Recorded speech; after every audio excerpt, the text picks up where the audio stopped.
ಎಲ್ಲರಿಗೂ ನಮಸ್ಕಾರಗಳು.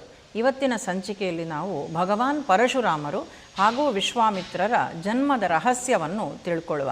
ಭಗವಂತನ 24 ಅವತಾರಗಳ ಪೈಕಿ ಒಂದು ಅವತಾರ ಭಗವಾನ್ ಪರಶುರಾಮರ ಅವತಾರ. ಈ ಅವತಾರ ಆದ ಹಿನ್ನೆಲೆ ಏನು ಅಂತ ಹೇಳುವಂಥದ್ದನ್ನು ನಾವಿವತ್ತು ತಿಳ್ಕೊಳ್ಳುವಂತಹ ಪ್ರಯತ್ನ ಮಾಡುವ.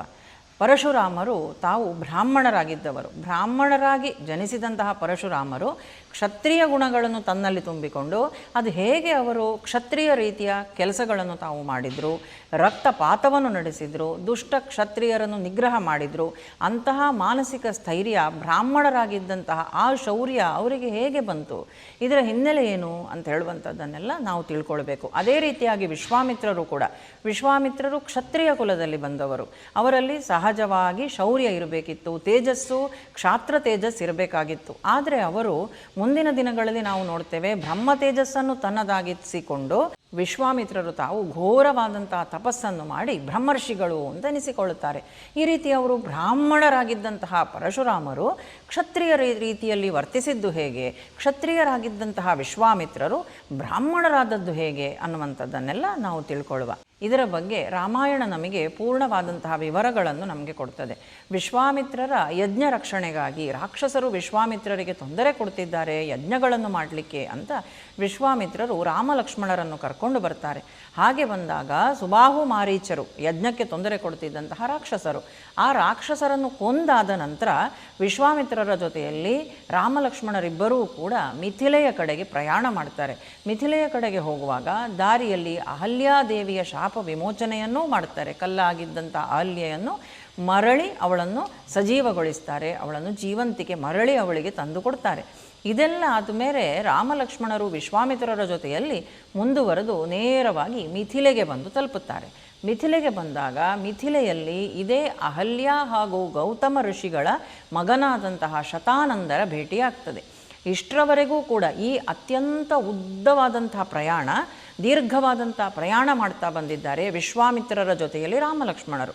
ಆದರೆ ಎಲ್ಲಿಯೂ ಕೂಡ ವಿಶ್ವಾಮಿತ್ರರು ತನ್ನ ಕಥೆಯನ್ನು ಮಕ್ಕಳಿಗೆ ಹೇಳಲಿಲ್ಲ, ತನ್ನನ್ನು ತಾನು ಹೊಗಳಿಕೊಳ್ಳೂ ಇಲ್ಲ, ತನ್ನ ಆ ಒಂದು ತಪಸ್ಸನ್ನು ಹೇಳಲಿಲ್ಲ, ತನ್ನ ಪರಾಕ್ರಮವನ್ನಿರ್ಬೋದು ರಾಜನಾಗಿದ್ದಾಗ ಅಥವಾ ತಾನು ಎಷ್ಟು ಶ್ರದ್ಧೆಯಿಂದ ತಪಸ್ಸು ಮಾಡಿದೆ ಇದು ಯಾವುದನ್ನೂ ಹೇಳಲಿಲ್ಲ, ತನ್ನ ಮಹಿಮೆಯನ್ನು ತಾನು ಹೇಳಲಿಲ್ಲ. ಆದರೆ ಶತಾನಂದರು ರಾಮಲಕ್ಷ್ಮಣರಿಗೆ ವಿಶ್ವಾಮಿತ್ರರ ಬಗ್ಗೆ ಹೇಳುವಾಗ ಈ ಎಲ್ಲ ಪ್ರಸಂಗಗಳು ಕೂಡ ಬರ್ತದೆ. ಹಿಂದೆ ಕುಶ ಅಂತ ಹೇಳುವಂಥ ಒಬ್ಬ ರಾಜ ಇದ್ದ. ಆ ಕುಶನ ಮಗ ಕುಶನಾಭನ ಮಗ ಗಾಧಿ, ಅತ್ಯಂತ ದೊಡ್ಡ ಚಕ್ರವರ್ತಿ, ಬಹಳ ತೇಜೋವಂತನಾದ ರಾಜ ಗಾಧಿ ಅಂತ ಹೇಳುವಂಥವನು. ಈ ಗಾಧಿಗೆ ಒಬ್ಬಳು ಅತ್ಯಂತ ಸುಂದರಿಯಾದಂತಹ ಮಗಳಿರ್ತಾಳೆ. ಆಕೆಯ ಹೆಸರು ಸತ್ಯವತಿ, ಅಪರೂಪದ ರೂಪವತಿ ಅವಳು, ಬಹಳ ಸುಂದರವಾದಂತಹ ಹೆಣ್ಣು ಮಗಳು. ತನ್ನ ಮಗಳನ್ನು ವಿವಾಹ ಮಾಡಿಕೊಡಬೇಕು ಅಂತ ಈ ಗಾಧಿ ತಾನು ಆಲೋಚನೆ ಮಾಡಿ ಒಂದು ಷರತ್ತನ್ನಿಡ್ತಾನೆ. ಏನು ಅಂದರೆ, ಯಾರು ಸತ್ಯವತಿಯನ್ನು ವಿವಾಹವಾಗಲಿಕ್ಕೆ ಬರ್ತಾರೋ ಅಂತಹವರು 1000 ಬಿಳಿ ಬಣ್ಣದ ಕುದುರೆಗಳನ್ನು ನನಗೆ ಕೊಡಬೇಕು.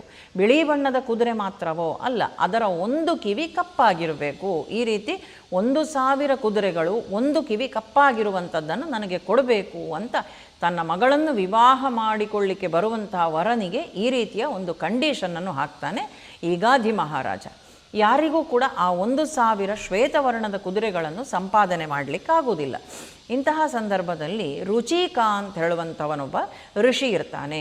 ಈ ರುಚಿಕನ ಹಿನ್ನೆಲೆ ಬಹಳ ಚೆನ್ನಾಗಿ ಉಂಟು. ಈ ರುಚಿಕ ಯಾರು ಅಂದರೆ, ಹಿಂದೆ ವರುಣ ಅಂತ, ವರುಣದೇವ ನಮ್ಗೆ ಗೊತ್ತುಂಟು, ಮಳೆಯನ್ನು ತಂದು ಕೊಡುವಂತಹ ದೇವತೆ.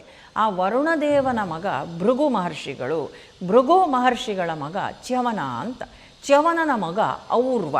ಈ ಔರ್ವನ ಮಗನೇ ಈ ರುಚಿಕ.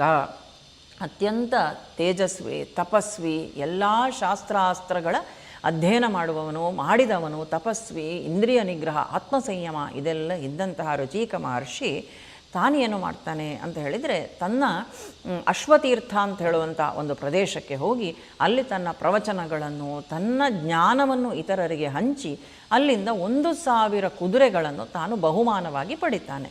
1000 ಕುದುರೆಗಳು ಬಿಳಿ ಬಣ್ಣದ್ದು ಮಾತ್ರ ಅಲ್ಲ, ಅದರ ಒಂದು ಕಿವಿ ಕಪ್ಪಾಗಿಯೂ ಇತ್ತು.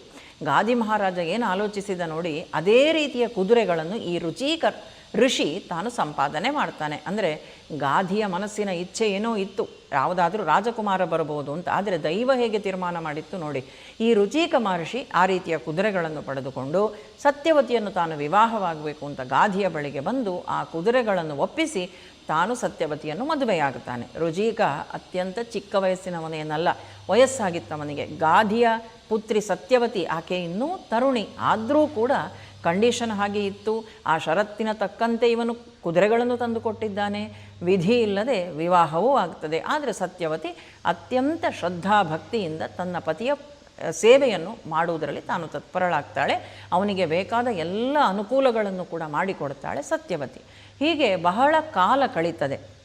ಹೀಗಿರಬೇಕಾದ್ರೆ ರುಚೀಕ ಋಷಿ ತಾನು ಬ್ರಹ್ಮದೇವರನ್ನು ಕುರಿತು ಒಂದು ಯಜ್ಞವನ್ನು ಮಾಡ್ತಾನೆ, ಯಾಗವನ್ನು ಮಾಡ್ತಾನೆ, ತಪಸ್ಸನ್ನು ಮಾಡ್ತಾನೆ.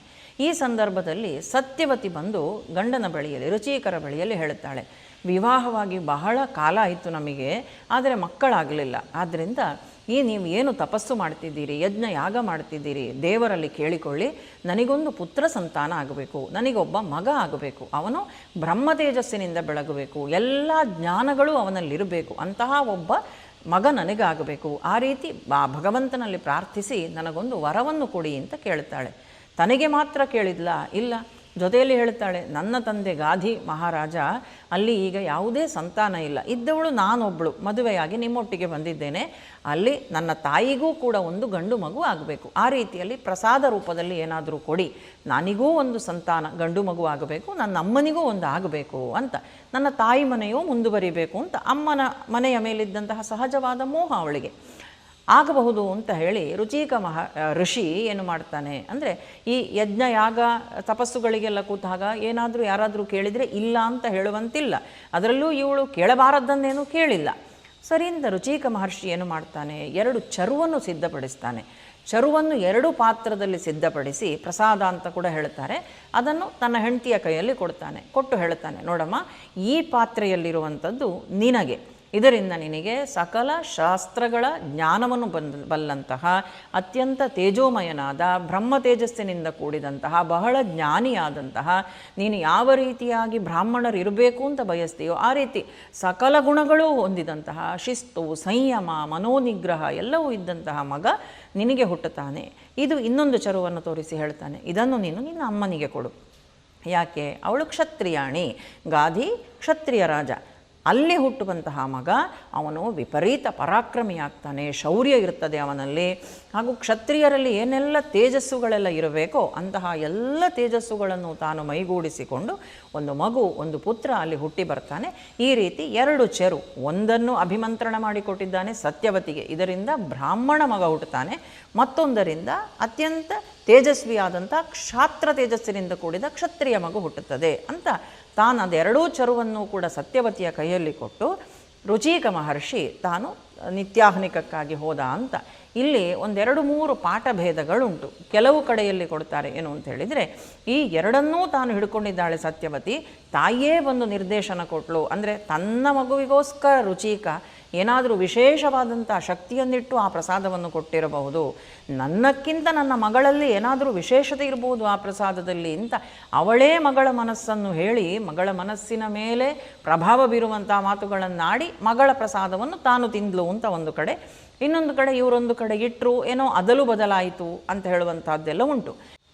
ಏನೇ ಇರಲಿ, ಈ ರುಚೀಕ ಋಷಿ ಇಲ್ಲದೇ ಇದ್ದಂಥ ಸಮಯದಲ್ಲಿ, ಅಂದರೆ ಅವನ ಅನುಪಸ್ಥಿತಿಯಲ್ಲಿ ಏನಾಯಿತು ನೋಡಿ, ಅಂದರೆ ಕ್ಷತ್ರಿಯ ಮಗು ಹುಟ್ಟಬೇಕು ಅಂತ ತಾಯಿಗೆ ಕೊಟ್ಟಿದ್ದಂಥ ಆ ಚರುವನ್ನು ಸತ್ಯವತಿ ತಾನು ತಿಂದುಬಿಟ್ಲು.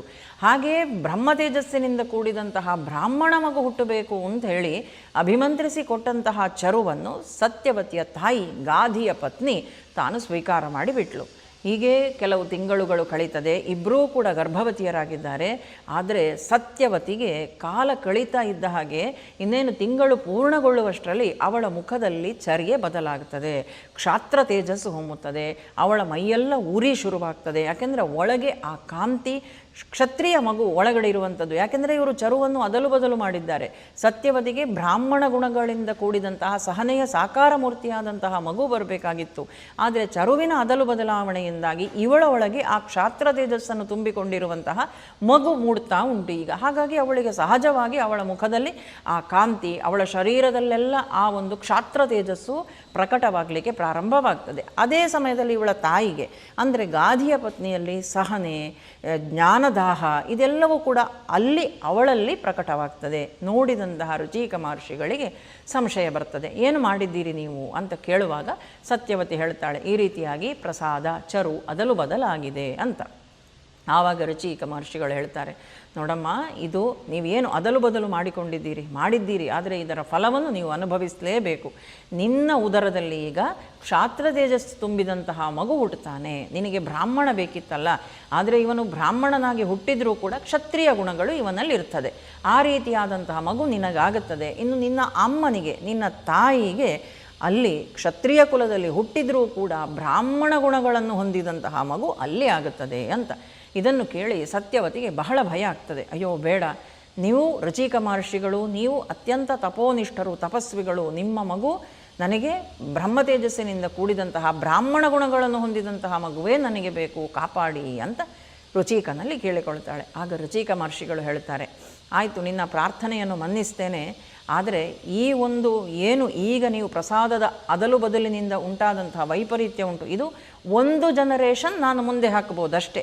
ನಿನ್ನ ಮಗ ಬ್ರಾಹ್ಮಣನಾಗೇ ಹುಟ್ಟುತ್ತಾನೆ, ಆದರೆ ನಿನ್ನ ಮೊಮ್ಮಗ ಮಾತ್ರ ಕ್ಷಾತ್ರ ತೇಜಸ್ಸನ್ನು ಮೈಗೂಡಿಸಿಕೊಳ್ತಾನೆ. ಅವನು ಬ್ರಾಹ್ಮಣ ಕುಲದಲ್ಲಿ ಹುಟ್ಟಿದರೂ ಕೂಡ ಮುಂದೆ ಕ್ಷತ್ರಿಯನ ಜೀವನ ಅವನದ್ದಾಗ್ತದೆ. ಕ್ಷತ್ರಿಯ ವೃತ್ತಿ ಅವನು ಮಾಡ್ತಾನೆ, ಕ್ಷತ್ರಿಯ ಗುಣಗಳನ್ನು ತಾನು ಬೆಳೆಸಿಕೊಳ್ತಾನೆ. ಆದರೆ ನಿನ್ನ ಅಮ್ಮನ ಹೊಟ್ಟೆಯಲ್ಲಿ ಮಾತ್ರ ಕ್ಷತ್ರಿಯನಾಗಿದ್ದರೂ ಕೂಡ ಬ್ರಾಹ್ಮಣ ಗುಣಗಳನ್ನು ಹೊಂದಿದಂತಹ ಮಗು ಆಗುತ್ತಾನೆ ಅಂತ. ಆಯಿತು ಅಂತ ಒಪ್ಪಿಕೊಂಡು ಬಿಟ್ಲು ಸತ್ಯವತಿ. ಈ ರೀತಿಯಾಗಿ ಸತ್ಯವತಿಯ ಉದರದಿಂದ ಬಂದಂತಹ ಮಗುವೇ ಜಮದಗ್ನಿಗಳು. ಜಮದಗ್ನಿ ಸತ್ಯವತಿಯಿಂದ ತಾನು ಹುಟ್ಟಿ ಬರ್ತಾನೆ. ಅಲ್ಲಿ ಗಾಧಿಯ ಪತ್ನಿಯಿಂದ ಬರುವಂಥವನು ವಿಶ್ವಾಮಿತ್ರರು. ನಮ್ಗೆ ಗೊತ್ತುಂಟು, ಗಾಧಿ ಕ್ಷತ್ರಿಯ. ಗಾಧಿಯ ಮಗನಾದಂತಹ ಇವನಿಗೆ ವಿಶ್ವರಥ ಅಂತ ಹೆಸರಿಡುತ್ತಾರೆ. ಕುಶವಂಶದಲ್ಲಿ ಬಂದವನಾದದ್ರಿಂದ ಕೌಶಿಕ ಅಂತ. ಹುಟ್ಟುತ್ತಲೇ ಕ್ಷತ್ರಿಯ. ಆದರೆ ಮಧ್ಯದಲ್ಲಿ ವಸಿಷ್ಠರ ಮೇಲೆ ತಾನು ಸೇಡು ತೀರಿಸಲಿಕ್ಕೆ ಹೋಗಿ ಅವರ ಆ ಒಂದು ತಪಶಕ್ತಿಯನ್ನು ನೋಡಿ ಆ ತಪಶಕ್ತಿಗೆ ಮೆಚ್ಚಿ ತಾನೂ ಕೂಡ ತಪಸ್ವಿ ಆಗಬೇಕು ಅಂತ ತೀರ್ಮಾನ ಮಾಡಿ ಎಲ್ಲವನ್ನೂ ಕೂಡ ತನ್ನ ಅರಮನೆಯ ವೈಭೋಗಗಳನ್ನೆಲ್ಲ ಬಿಟ್ಟು ಬ್ರಹ್ಮ ತೇಜಸ್ಸನ್ನು ತಾನು ಮೈಗೂಡಿಸಿಕೊಂಡು ಕಠೋರವಾಗಿ ತಪಸ್ಸು ಮಾಡಿ ಎಷ್ಟು ಆತಂಕಗಳು ಅಡೆತಡೆಗಳು ಬಂದರೂ ಕೂಡ ಎಲ್ಲವನ್ನೂ ನಿವಾರಿಸಿ ಮುಂದೆ ಬ್ರಹ್ಮರ್ಷಿ ಅಂತ ಅನಿಸಿಕೊಂಡು, ಯಾರ ಕೈಯಿಂದ? ಸಾಕ್ಷಾತ್ ವಸಿಷ್ಠರ ಕೈಯಿಂದಲೇ ಬ್ರಹ್ಮರ್ಷಿ ಅಂತ ಅನಿಸಿಕೊಂಡವರು ವಿಶ್ವಾಮಿತ್ರರು. ಅಂತಹ ವಿಶ್ವರಥ ವಿಶ್ವಾಮಿತ್ರನಾದ ಹೇಗೆ ಪ್ರಸಾದದ ಅದಲು ಬದಲು ತಾನು ಕ್ಷತ್ರಿಯನಾಗಿದ್ದರೂ ಕೂಡ ಮುಂದೆ ಬ್ರಹ್ಮ ತೇಜಸ್ಸನ್ನು ಹೊಂದಿ ಬ್ರಾಹ್ಮಣನಾದ. ತಾಯಿ ಪ್ರಸಾದದ ಅದಲು ಬದಲು ಮಾಡಿಕೊಂಡಿದ್ಲು. ಅದೇ ಇಲ್ಲಿ ಜಮದಗ್ನಿ ತಾನು ಹುಟ್ಟಿ ಬಂದಿದ್ದಾನೆ ಸತ್ಯವತಿಯಿಂದ. ಈ ಜಮದಗ್ನಿ ರೇಣುಕಾದೇವಿಯನ್ನು ತಾನು ವಿವಾಹವಾಗ್ತಾನೆ. ರೇಣುಕಾದೇವಿ ಹಾಗೂ ಜಮದಗ್ನಿಯ ಮಗನೇ ಪರಶುರಾಮ. ಭಗವಾನ್ ಪರಶುರಾಮ ಅವತಾರ ಮಾಡಿ ಬರ್ತಾನೆ. ಹುಟ್ಟುತ್ತಲೇ ಆತ ಬ್ರಹ್ಮ ತೇಜಸ್ಸಿನಿಂದ ಕೂಡಿದ್ದ. ಬ್ರಾಹ್ಮಣ ರೀತಿಯ ಶಿಸ್ತು, ಸಂಯಮಗಳು, ಮನೋನಿಗ್ರಹ, ಆತ್ಮಸಂಯಮ, ಆತ್ಮಾರಮತೆ ಇದೆಲ್ಲವೂ ಅವನಲ್ಲಿತ್ತು. ಸಾಧು ಸ್ವಭಾವವೇ ಇತ್ತು ಪರಶುರಾಮನಲ್ಲಿ. ಆದರೆ ಯಾವಾಗ ತನ್ನ ತಂದೆಯಾದಂತಹ ಜಮದಗ್ನಿಯನ್ನು ಕಾರ್ತವೀರ್ಯಾರ್ಜುನ ಬಂದು ಹೈಹಯರು ಅಂತ ಅವರೆಲ್ಲ ಬಂದು ಮೋಸದಿಂದ ಕೊಂದು ಬಿಡುತ್ತಾರೋ ಆಮೇಲೆ ಅವನಲ್ಲಿ ಕ್ಷಾತ್ರ ತೇಜಸ್ಸು, ಅವನಿಗೆ ಕ್ಷತ್ರಿಯರ ಮೇಲೆ ಸಿಟ್ಟು ಬರ್ತದೆ. ತನ್ನಲ್ಲಿ ಕ್ಷಾತ್ರ ತೇಜಸ್ಸನ್ನು ತುಂಬಿಸಿಕೊಂಡು ತಾನು ಭಯಂಕರ ಸಿಟ್ಟಿನಿಂದ 21 ಬಾರಿ ಭೂಪ್ರದಕ್ಷಿಣೆ ಮಾಡಿ ಎಲ್ಲ ಕ್ಷತ್ರಿಯರನ್ನು ಕೂಡ ನಿರ್ನಾಮ ಮಾಡಿ ಕುರುಕ್ಷೇತ್ರದಲ್ಲಿ ರಕ್ತದ ಸರೋವರವನ್ನೇ ಹರಿಸಿಬಿಟ್ಟಿದ್ದಂತೆ ಈ ಪರಶುರಾಮ. ಅಂದರೆ ಹುಟ್ಟುತ್ತಲೇ ಬ್ರಾಹ್ಮಣನಾದ, ಆನಂತರ ಕ್ಷತ್ರಿಯ ಗುಣಗಳನ್ನು ಮೈಗೂಡಿಸಿಕೊಂಡ. ಹೀಗೆ ಈ 2 ಶ್ರೇಷ್ಠ ಪುರುಷರು ಕೂಡ ತಾಯಿಯಂದಿರು ಮಾಡಿದಂತಹ ಪ್ರಸಾದದ ಅಥವಾ ಚರುವಿನ ಅದಲು ಬದಲಿಂದಾಗಿ ಈ ರೀತಿಯ ಜೀವನ ಅವರದ್ದಾಯಿತು ಅಂತ ಹೇಳುವಂಥದ್ದು. ಇದು ನಮಗೆ ರಾಮಾಯಣ ತಿಳಿಸಿಕೊಡುವಂತಹ ಕತೆ. ಇದನ್ನು ನಾವೆಲ್ಲರೂ ಕೂಡ ತಿಳ್ಕೊಳ್ಬೇಕು. ಅಂದರೆ ಆಗಿನ ಕಾಲಕ್ಕೆ ಬ್ರಾಹ್ಮಣನ ಮಗನೇ ಬ್ರಾಹ್ಮಣ ಅಂತ ತಿಳಿಯಲ್ಪಡ್ತಿರಲಿಲ್ಲ. ಬ್ರಾಹ್ಮಣನೇ ಮಗ ಬ್ರಾಹ್ಮಣನಾಗಬೇಕು ಅಂತ ಇಲ್ಲ. ಅವನಲ್ಲಿ ಬ್ರಹ್ಮ ತೇಜಸ್ಸಿದ್ದರೆ, ಅವನಲ್ಲಿ ಬ್ರಾಹ್ಮಣರ ಗುಣಗಳು ಇದ್ದಾಗ ಕ್ಷತ್ರಿಯನಾಗಿದ್ದಂತಹ ವಿಶ್ವರಥ ವಿಶ್ವಾಮಿತ್ರನಾಗಿ ಬ್ರಾಹ್ಮಣನಾದ ನೋಡಿ. ಅದೇ ರೀತಿಯಾಗಿ ಬ್ರಾಹ್ಮಣ ಕುಲದಲ್ಲೇ ಬಂದಿದ್ದಂತಹ ಪರಶುರಾಮರು ಮುಂದೆ ಅವರು ಹೇಗಾದರು ಕ್ಷತ್ರಿಯರ ರೀತಿಯ ಗುಣಗಳನ್ನು ಮೈಗೂಡಿಸಿಕೊಂಡರು. ಒಂದು ಹಂತಕ್ಕೆ ಕ್ಷತ್ರಿಯರೇ ಆದರು. ಆ ನಂತರ ಅವರು ಕಶ್ಯಪರಿಗೆ ಭೂಮಿಯನ್ನೆಲ್ಲ ದಾನ ಮಾಡಿ ಮಹೇಂದ್ರ ಪರ್ವತಕ್ಕೆ ಹೋಗಿ ಮರಳಿ ತಪಸ್ಸು ಮಾಡಿ ಬ್ರಾಹ್ಮಣರಾದರು. ಆದರೂ ಆಗಿನ ಕಾಲಕ್ಕೆ ನಾವು ನೋಡಿದರೆ ಜಾತಿ ಅಂತ ಹೇಳುವಂಥದ್ದು ಹುಟ್ಟಿನಿಂದ ತೀರ್ಮಾನ ಆಗ್ತಿರಲಿಲ್ಲ, ಅವರವರ ಕರ್ಮಗಳಿಗೆ ಅನುಸಾರವಾಗಿ ತೀರ್ಮಾನವಾಗ್ತಿತ್ತು ಅಂತ. ಇದು ವಿಶ್ವಾಮಿತ್ರರ ಹಾಗೂ ಪರಶುರಾಮರ ಜನ್ಮ ರಹಸ್ಯ. ಎಲ್ಲರಿಗೂ ಕೂಡ ಶುಭವಾಗಲಿ, ಮಂಗಳವಾಗಲಿ. ಶ್ರೀ ಕೃಷ್ಣ ಅರ್ಪಣಮಸ್ತು.